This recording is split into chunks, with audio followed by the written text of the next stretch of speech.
No hei kaikki katsojani, täällä on nuori hurja täällä. Tänään skeitataan vähäsen. Katsotaan vähän minkälainen tämä lauta on. Eli tämä on Kryptonitsin lauta. Tietääkseni tää on... onks mikä tämä on? Tämä on lastulevyä näköjään. Hankin uuden dekin tuossa jossain vaiheessa tommosen kausidekki, siis tämä lauta kokonaan tämä. Ja nämä pitäis vähän sen, koska että tämä puoli on ihan pinossa. Joo, tässä näet, että se on pinossa. Hankin nämäkin uudet, koska ne on nyt muovia, hankin vähän paremmat nämä laudan ja ennenkin tämän ja sitten näin kiinnikkeet. Tämäkin on ollut 2 vuotta käytössä.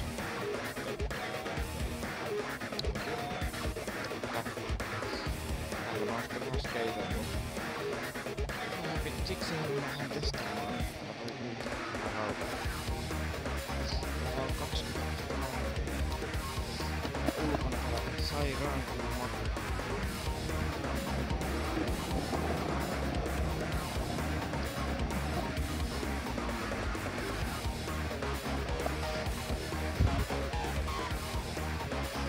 Temppuja kausti osoittaa, koska mä en kukaan tee temppuja lautalla.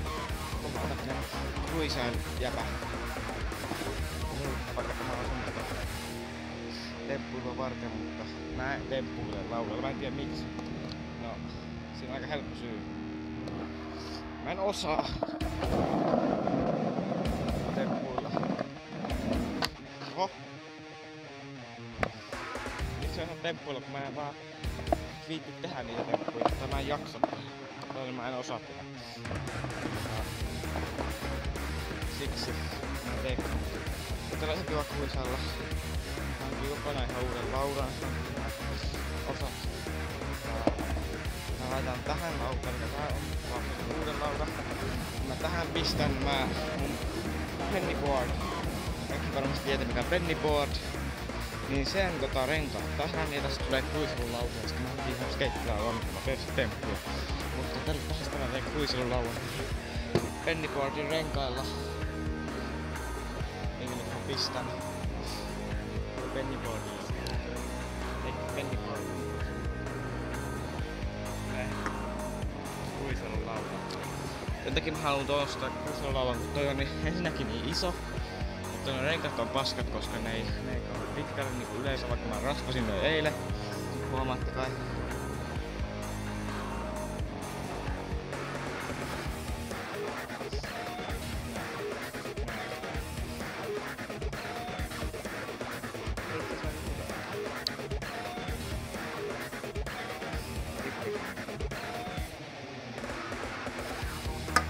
Mutta joo. Täällä on aika hieno ilma. Se vie minun kotiin. Tulee aika kylmä. Tässä on hyvä nimi ja sitten on myös V-blog. Eli videoblogi. Tämähän on videoblogi.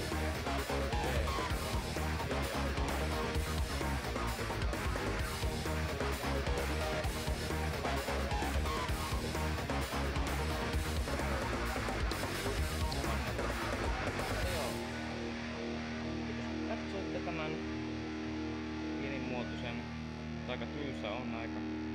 Tulee vähän parempiakin. Älkää huoliko, parempi on tulossa.